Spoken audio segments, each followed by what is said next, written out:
Beaucoup plus au sud, notre coup de cœur du jour dans ce décor de rêve. Les calanques de Piane classées à l'UNESCO. Aujourd'hui, notre correspondant en Corse, Patrice Roubaud, nous quitte. Alors, nous lui avons laissé carte blanche pour que son dernier reportage ait une saveur particulière. C'est donc là qu'il a voulu nous emmener pour les paysages et pour les magnifiques rencontres qu'on peut y faire. Patrice est bien sûr avec son grand complice, Philippe Pelletier. Des falaises ocres surplombant la mer, ce balcon sur le golfe de Porto, c'est un village qui nous l'offre, Piana. En ce début de saison, les commerces préparent leur ouverture. Sur la terrasse de l'hôtel Caporos, chaque jour, le panorama assure le spectacle. On ne s'en lasse jamais, parce que bon, déjà, tous nos souvenirs sont là. Et puis, comme on dit, le décor ne change pas. Nous, oui, hein, on prend des rides, mais pas là. Le décor, non. Marianne est fille de pêcheur. Elle souhaite nous montrer, en bas du village, sa plage secrète, Figalio. Toute notre enfance est là. Tous les enfants de Piana, les enfants de pêcheurs, tous. On était tous là. Et on était heureux. On vivait, on se mettait dans l'eau.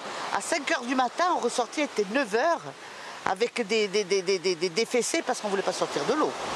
Des paysages à couper le souffle, mais à Piana, il y a aussi les traditions et un délice fromager, le brunch. Antoine et son cousin Sauveur le préparent chaque matin dans ces chaudrons patinés par le temps, au son du feu de bois.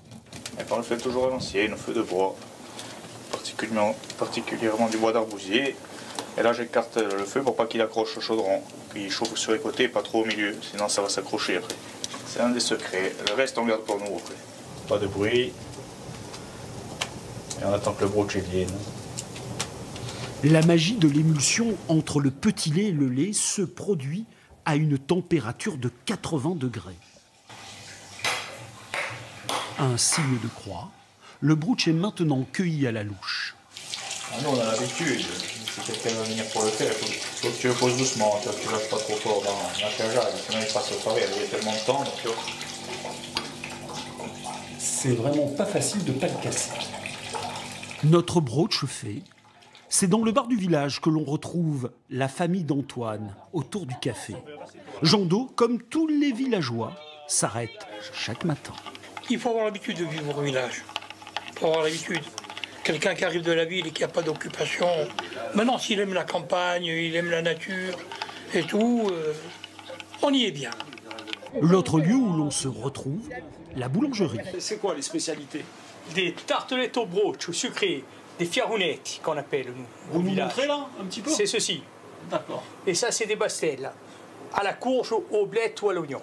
Catherine, la gardienne de l'église au caractère bien affirmé, nous invite à découvrir les trésors religieux pianés.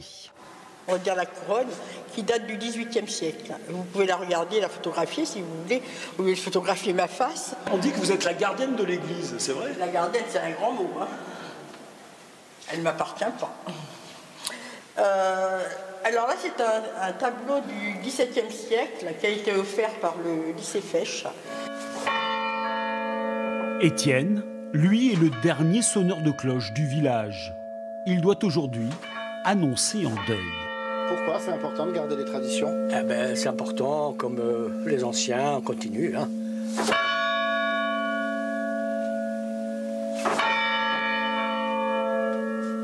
En ce début de printemps, direction le jardin. Il y a tout à faire. Il faut passer à tondeuse, il faut désherber. Vous voulez désherber avec moi? Ah, venez. Regardez, il y a les lilas, maintenant c'est bon. Les petites parquerettes, tout. Là-bas, il y a framboisier, tout revit. C'est le moment ou jamais. Hein, et agréable, au village, tranquille, sans personne pour nous regarder. À la prochaine! Laissons les calanques, le bleu de la Méditerranée et le clocher de Piane. Le plus beau des paysages ne se voit pas, il se vit. C'est l'attachement à cette terre.